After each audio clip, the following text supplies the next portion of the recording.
YouTube Ozik going. The Goat House is back. A couple days away until the NFL draft. I got my top 50 prospects for this year's draft class. We're going to go 1 to 50 right before the draft starts, or in a day, maybe tomorrow. We'll have my my spreadsheet release with all my rankings and grades for each position group. So you're going to want to follow our Twitter to get that. We got a bunch of videos on the channel, more to come leading up to the draft and during the draft, after the draft. So we got you covered. More content than anybody here. So subscribe, check out that Twitter, smash the like button. All that would be much appreciated. And here's our Twitter. Make sure you see this right here at GoToHouse NFL. Check it out. You're going to want to. Day 2 and 3, I'll have instant breakdowns on each pick right here on Twitter. Day 1, we'll be live streaming most likely here right here on YouTube. So make sure you join us for that as well. Turn notifications on. That makes it easy. You don't miss a thing there. Number 1 prospect in the 2021 NFL Draft. No surprise here. I'm going Trevor Lawrence. We also did position rankings, and I kind of had more of a breakdown for each player within that. There's a whole playlist full of them, so you can check that out. Number 1 player, number 1 quarterback, elite prospect, obviously. Can make all the NFL throws, has that kind of prototype body that everyone's looking for. Way more athletic and strong runner than people give him credit for as well. So, outrun, players in the playoff too. People can't catch him on angles sometimes, but yeah, just has the throw on the run ability, can make the sideline throws, the back shoulder throws, beautiful, the out route, can throw in traffic, as a beautiful touch pass down the field. And I think he can run any system, but I think he is the system. That's why I think that's another reason what makes him the number 1 prospect in the draft. So I'm going Trevor Lawrence 1. Shouldn't be too much of a surprise. Number 2, I'm going with Kyle Pitts, and another one that shouldn't be a surprise. Obviously, number 1 tight end, could be considered a receiver as well. Another elite prospect. Just a dynamic athlete and playmaker, whether he's in line, the slot, and outside. I think people don't realize that he could play in line. Not every team will have him there, but he can. He can block, obviously. Just a big play waiting to happen. I'm trying to think which there's some good NFL corners, but which ones are really going to guard him? Even if you don't allow him the separation, he's still a problem. He's a problem after the catch, as well. Not too often you see a tight end that is that good after the catch. So he's number 2. Number 3, I'm going to go with Jamar Chase, who actually would have been on record saying he would have been my number 1 prospect in last year's draft. So we got 3 players that would have been number 1 last year, and that's how good this class is at the very top. Chase, best receiver prospect since Julio Jones, in my opinion. I was saying that last year. We got other people jumping on board of that now too. Just so good tracking the ball, so good fighting off defensive back if needed. The thing that stands out is kind of his body language and his eyes really just throws off defensive backs, get them thinking the ball's going one way, and then he makes on the play on the ball before they can even blink somewhere else. Could get separation. People don't talk, people act like he doesn't get separation. Kind of put people in the blender sometimes. You just see it more often with different types of receivers. But he's my number 3, number 1 receiver, another elite prospect. Number 4 is going to be a quarterback, Zach Wilson from BYU. Big playability quarterback. The throw on the run ability is ridiculous. The arm talent downfield, just another beautiful touch pass passer. Will play better competition in the NFL, but that's not a negative. Some people say he's not the 4th best player. He's not the 2nd best quarterback because he played weaker competition. Doesn't really make sense. But you could say he could have a harder time in the NFL early on. That's really not a weakness to his game, though. He could be better with the better talent around him as well. But, number 4 out of BYU there, Zach Wilson. Should be the 2nd overall pick.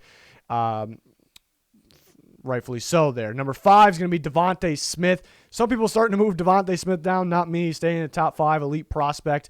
Everything you want in a receiver. He's a little on the lighter side. I'm not too worried about that. People forget that he can go up and get the ball. He can go up and attack the ball at its highest point. One of the best receiver seasons in college football history, maybe the best, ever. So that's pretty damn ridiculous.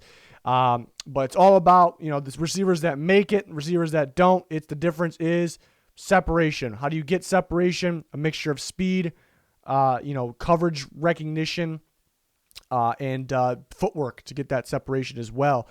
And the route running ability. I don't know if I mentioned that, but he has all of those things, all of them. Good after the catch, phenomenal athlete, good downfield, good underneath. You can put him in a slot, outside. It's an elite prospect.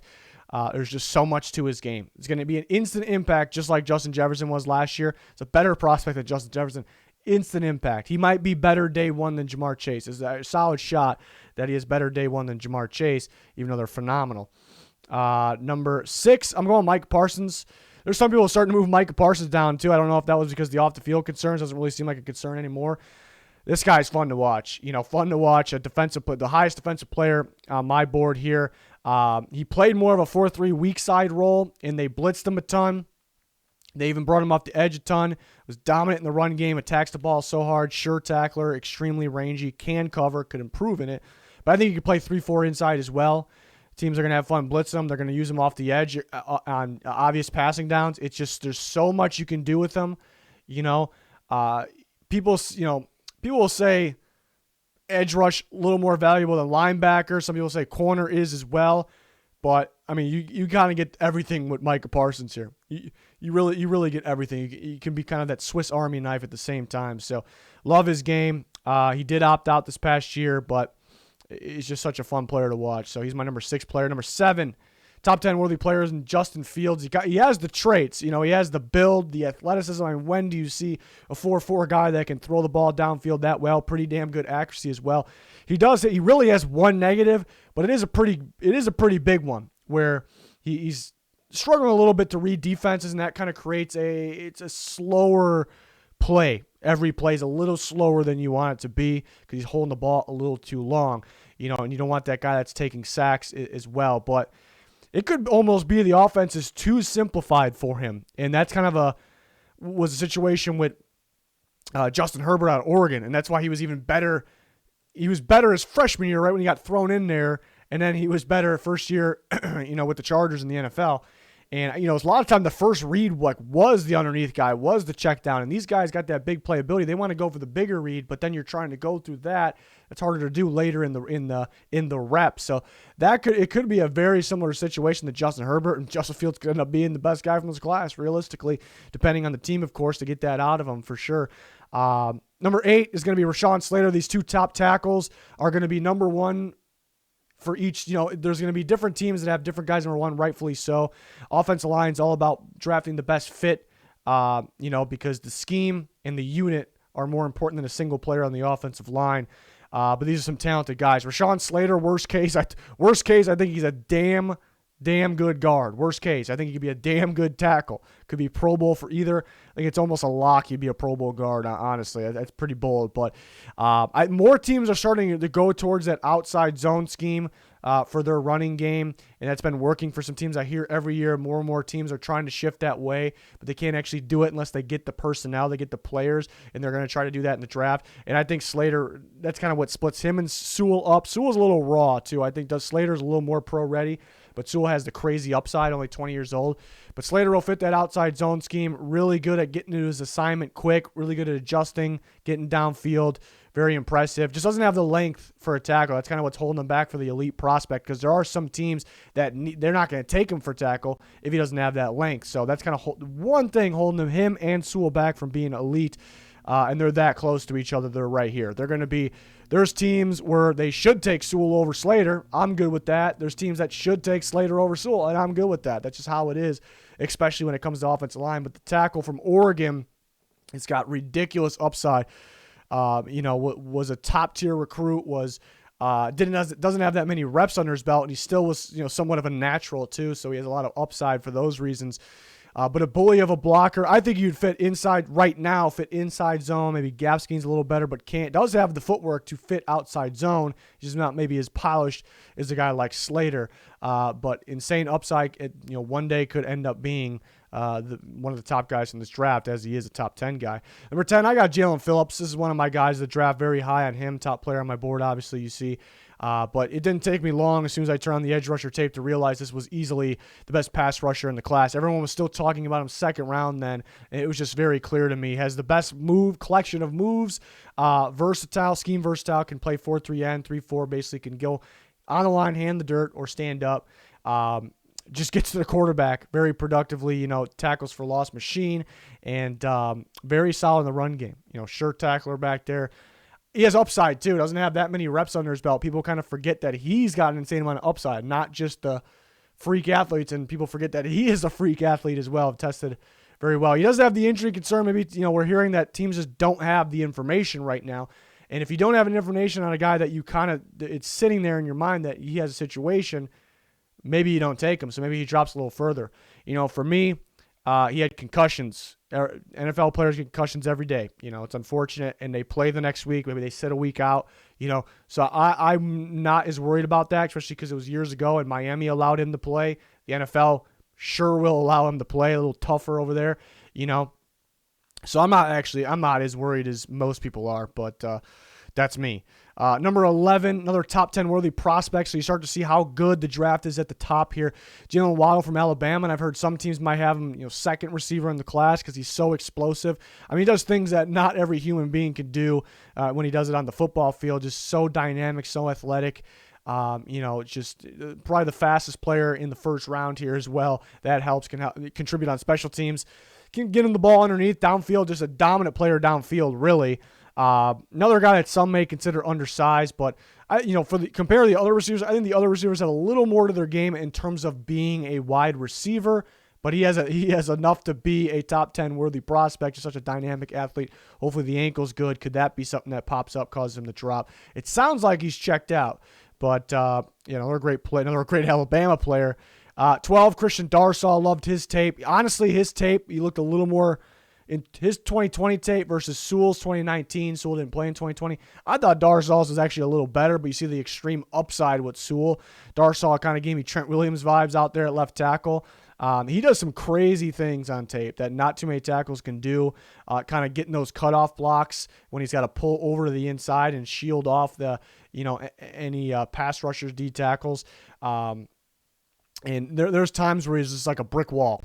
People just don't make him budge, can't do anything about it. So I like it. I liked his tape a lot. I guess the problem is the previous tapes, before 2020, he's probably not even a first round pick. So that's a little, maybe close. Good player.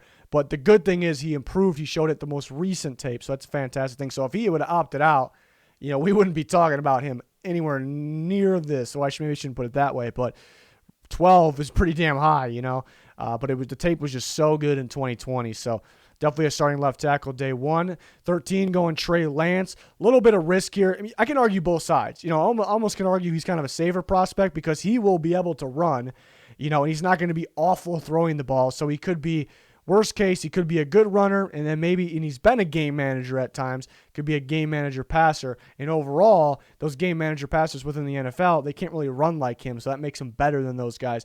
But then again, he's only had 400 or so, a little bit under, pass attempts in his career. That's a little scary.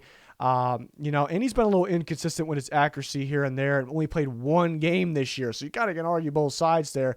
And I guess as we get close to the draft, you start to find this it kind of happens to me a lot. You start to think about the scarier things a little more. So he's got talent. He's got arm strength. He can run. Another guy that's probably going to go in the top 10. My number 4 quarterback, number 13 here for this year.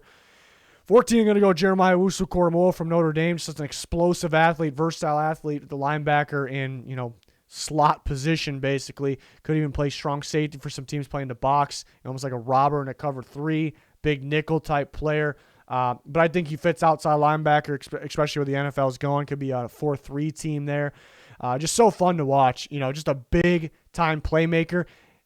Interesting to think about who he covered this year.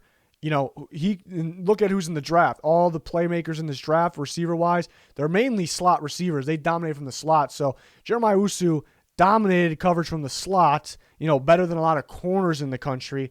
That's ridiculous to think about. Absolutely ridiculous. So definitely a fun prospect. Could drop a little bit. He's probably the toughest guy to figure out where he's going to go in the draft. But I am saying he could drop a little bit just because there only might be 10 less teams that would actually want him, view him as a fit. A lot of teams base everything off fits. So gonna be interesting to see where he lands. 15 going to corner, going J.C. Horn. It's kind of 1A and 1B here for the corners. It's going to depend on team, their coverage concepts. But J.C. Horn, stands out so much with this press man technique. Just allows no separation. See him against Kyle Pitts. Kyle Pitts said he was the best guy he's went against for sure. It's just so impressive. I guess the downside is the NFL is all about zone because zone tricks quarterbacks. That's what you want to do, NFL quarterbacks are going to pick apart man really all day. So that's the one thing. Can he adjust a little bit to zone? But there's just so many things that are wow. If he was a little more polished and we're a little more comfortable about him in zone, he'd be shooting up. He'd be well inside my top 10. We're talking about an elite prospect. So it's just that one thing, but we're missing that key piece there. But he obviously could adjust to that and get better there.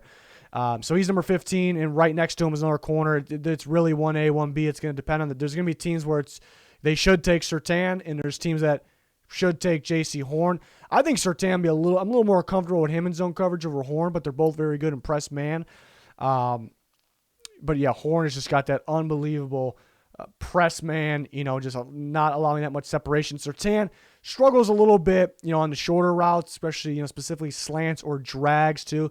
Slight thing that's splitting them up, but a fantastic lengthy corner with great technique. Love his hips, his footwork. That should go around the top 10 range, around this range for sure at the latest. 17 to me, Alijah VERA-TUCKER. I got him at guard. He did play left tackle and was pretty solid there. I just definitely like him a lot better at guard. A lot of upside there. Just where do you value guard? That's the question. But hearing he could go close to top 10, which makes some sense there. But curious to see who takes him, because whoever takes him, are we going to be, okay, they're putting him at guard, or okay, they're putting him at tackle, or are we going to be wondering all the way to training camp where the hell they're putting the guy? So it's going to be interesting to see where he ends up and see if we have an idea at least. 18 is going to be Mac Jones, quarterback from Alabama. Very accurate, very smart, quick processor. Those are the things that are wow. The more and more I watch him, the more you see some underthrows that he kind of missed out on touchdowns. Joe Burrow had some of those as well. That was kind of the knock on him. So he's kind of similar to Joe Burrow with the strengths and weaknesses and maybe the build.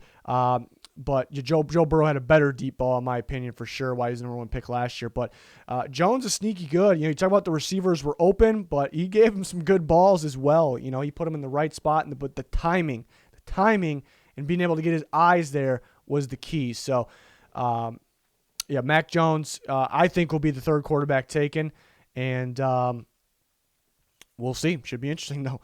19, one of my guys, Elijah Moore. I believe I'm higher on him than pretty much everybody out there was from the jump. Big fan of his tape, just an explosive athlete from the slot, but actually can play outside. Sure-handed, excellent after the catch, whether it's avoiding tackle attempts or breaking tackles. Big play downfield, underneath. I mean, he's going to get you instant production, instant impact guy. There's so many teams that need this type of guy. They're this type of guy away. Really, that's like you think about. Like if this team gets him, if that team gets him, they're Elijah Moore away from being a serious team there. So we'll see who gets their hands on him. 20 is going to be Javonte Williams, another one of my guys. Going to be higher on him than everyone else. I really thought, every year I feel like I have a running back one or a high on a running back, and I feel like I'm going to be the only one. And really close to the draft, people end up kind of getting on that guy. I thought, once again, I thought I was going to be the only one, but some people were starting to get on Javonte Williams here. But huge fan of his game, just a dominant, power runner, but has more speed than given credit for. Home run guy after the catch as well. Once he gets going, he's flying too, but he is just the hardest guy to tackle in this draft. It is ridiculous how guys just bounce off him. The balance is ridiculous. So this is the guy that will open up. I always talk about you run the ball to open up the pass. The best example is Derrick Henry and the Tennessee Titans. They make teams fear the run. They make teams stack the box. That opens up, makes it easier for the quarterback, opens up the pass. Javonte Williams is that guy that will open up the passing game.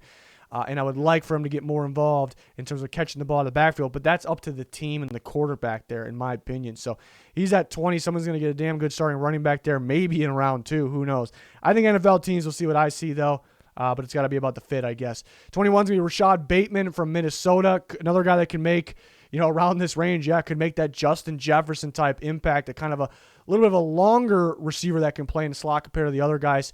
Played very well in the slot, played very well outside, very good double move, route running ability, pretty solid contested catcher as well. You just got to fix a little bit of a false step off the line there that he has. I think no problem, they'll fix that. Receiver 5, that's a damn good receiver 5. That's how loaded this class is. So he's at 21. 22, it's going to be Azeez Ojulari, the pass rusher from Georgia. People forget don't realize that he's the youngest of kind of the big guys here in terms of the edge rushers, and he feels like one of the more pro-ready guys outside of Jalen Phillips, so he's got upside on top of being pro-ready. I think probably specifically fits a 3-4 or a hybrid defense, but there's no problem with that. I think you're going to get instant production with this guy. He's got a good bend, speed rush on the outside, working on the inside moves, but he's got it there. Really improved this year, and has that bonus where he can drop in coverage if you absolutely need him to. So Azeez Ojulari at number 22. This is where we start to see, there's been so many classes where the label is they're deep. This class is deep. We're going to get starter in round 5. This class is just dominant at the top. You're going to, the first 2 days got all the guys that feel like first-round guys for the most part. So that's the difference here.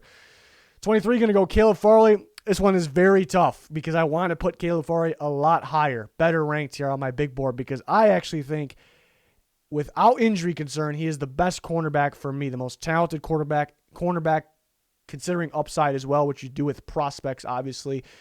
So the injury concern is there, and I love this guy's game. I love his upside, and he didn't play this year. If I take him, I'm going to be a little scary, so that's why he's down at 23. Otherwise, he'd be, around that top 10 range there because he's very talented. Something that stands out that you rarely see, you only see from the best of the best in terms of the cornerback position in the NFL, is he runs the route for the receiver. He recognizes it. He runs it better than the receiver, makes a play on the ball. You just do not see that. And I think his experience at quarterback and receiver maybe helped, mainly quarterback, kind of helped that as well.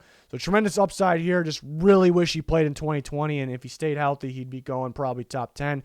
That's a guy, if he stays healthy, he'll be the best corner in my opinion. So we'll see if that happens. Hopefully it does. 24, going to be Jason Oweh, growing on me more and more each day because he's just, that athlete, that freak of an athlete, of an edge rusher. Just maybe the freakiest athlete ever at the position, a position that can take over the NFL almost as much as quarterback. It's got to be the right team. It's got to be the right team, the right coaching staff to work with him.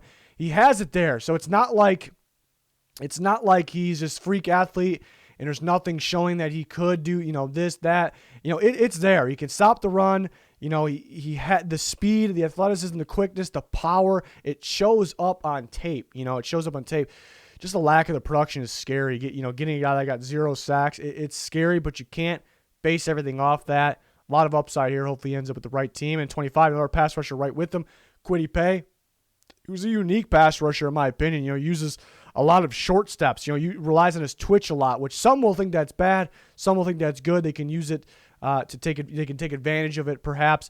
But it has a good amount of power and athleticism combination here. So that's what's great. I think he fits a 4-3. I think it's a matter of keeping him outside on the edge a little more to get more production out of him. So some damn good pass rushers out here.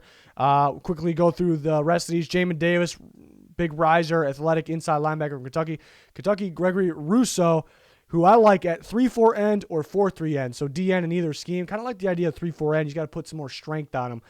Christian Barmore, D-tackle from Alabama.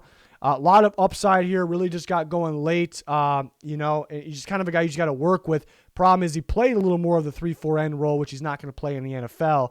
But it's good that he's versatile. Kadarius Toney, 29. Some teams will view him as just a gadget guy. I do think he's more than that. Explosive athlete that showed improvement this last year. Joe Tryon, he's been getting a lot of buzz. Edge rusher, most likely fit in a 3-4 or a hybrid. Zayvon Collins, linebacker / edge rusher. That might be more likely he's an edge rusher in the NFL level there. Got a lot of wow to his game. Just that's why maybe he's better off in an edge rusher position, but he needs to grow, and that's because sometimes tackling could be a little bit of an issue. Tevin Jenkins, dominant run blocker. I'm thinking he can be dominant in either scheme. It's just the pass protection could use a little work. Not super worried there. De'Ami Brown, love his game. Explosive playmaker down the field, twitchy enough where he can develop more routes, can learn more routes, get open underneath. Some people worried about that because he only ran a post or a go pretty much, but I'm not too worried. Terrace Marshall, another dominant slot receiver that can play outside. Well, Brown's an outside guy, but a lot of the other guys are inside guys. Marshall, kind of that rare, lengthy inside guy that could play outside. Dominant in the red zone. Big playability. Looked like he actually got faster this past year. Javon Marreg, safety from TCU. Tough one because he's got reps. Free safety, strong safety, slot corner. Not limited, but you wish he had kind of more for one of those spots. Some teams will have a grade there, here, and there. but I got him at 35, a good playmaker, got better this past year. In the last group here, Greg Newsome, 36. Durability issues with him. I like his tape. There's some durability issues. Did not finish an entire season yet. Najee Harris, running back from Alabama, really elevated his pass catching game this year, so I like that. Levi Onwuzurike opted out this year, but ridiculous get off. That's what stands out about him right off the bat. Just gets out the ball so fast and explosive. It's just very hard to block and pretty versatile. Had to adjust the position a little bit in the NFL. Leatherwood, I got at guard. He didn't play guard in the NFL. I don't like him as much if he's drafted as a tackle. We'll move him down the board then. I guess depending on the team, but I think he can be a really good guard. I really do. Santa Samuel Jr., just known for attacking that ball very fast, quickly, a big-time playmaker here from Florida State. Jalen Mayfield, right tackle or guard. Like him at either one. Got some upside there. I like Kellen Mond. I wouldn't mind a team taking him late first. He's got that upside. He's got that big playability. He's got that arm strength, that athletic ability, familiarity with the pro-style offense. There's a lot to like about Kellen Mond. He's got to stay more consistent. Needs the right coaching staff. Ronnie Perkins, I love his tape. His tape, another guy I want to put higher in this. It's just tough to say. Will he be? He was more of a 4.3 end. Body says 3.4, but the athleticism says 4.3, so it's kind of back and forth there. But really liked his tape. High motor guy, stronger than given credit for. Tyson Campbell, upside corner here. Has the length, the athleticism, the traits. He has the technique as well. He's got to put it together, kind of got to get his eyes on the ball a little quicker, mainly. Javon Holland from Oregon, safety. Another guy, 2018 had mainly reps at free safety. 2019 had reps slot and strong. Not enough reps in one spot. Teams are going to be split on him, but he's a playmaker. If he's at free safety, I love the way he attacks the ball and sheds blocks. Other than that, that's probably my favorite thing about him. Calvin Joseph, upside corner, has the body, and the traits, of course, all that together, the athleticism. To be a great corner, and teams may think they can get out of him, and the reason he hasn't got out yet because he hasn't really had that many reps yet. Travis Etienne, number 47. The thing with him is, is he going to be limited within games? Are you going to run him 20 times a game? Are you going to run him inside? So that's the knock on him. He's such an explosive accelerator on the outside, can catch the ball. He's a slip screen king, and slip screen kind of takes over at times in the NFL. Maybe like a poor man's Kamara, but he's not as good as Kamara. Eric Stokes at 48, another corner in the same boat as the other guys, including the other Georgia corner, Calvin Joseph from Kentucky as well. Like his length and his athleticism for sure. Cover 2 scheme probably best fit, could be a man guy as well. And then Rondale Moore at 49. Question is, will he be just a gadget player? But he's such a dominant athlete that he's so twitchy too to get that separation where I think he could develop more than just a gadget player, but is a little risky. And Carlos Basham Jr., who I like at a 4-3 end spot, but if he went to a 3-4 team, would play 3-4 end, but I do like it 4-3 end. Very productive over the course of his career, very strong, and he's pretty athletic for that strength. He doesn't look that athletic compared to the rest of his class. There's some freaks in his class, but for that size, for that strength, pretty damn athletic. Some really good players that aren't even in my top 50. It just, day one, really the first 2 rounds, this is an elite class in the first 2 rounds, I'd say. There's been, over the last 10 years, I think about 80% maybe of them were mainly why they were so good because they were deep. You were finding starters in the 4th, 5th round. This one, I think you're finding first-round talent in the 2nd round. Down here, that's what stands out. It's really hard to rank these guys this low because they're so good. They would be way higher in other classes. So that's what I love about this class. You start to realize it when you make a big board like this. But let me know your guys' rankings. I don't think you'll type all 50 in the comments, but that'll be pretty cool. Smash that like button while you're at it. Subscribe. We got all that content. We got you covered. Make sure you follow our Twitter. We got updates on what we're doing stream-wise, video-wise, and in constant NFL talks. Make sure you follow that. Links pinned in the comments for anything that you need there. But that is going to do it for this one. Thanks for watching. Goodbye.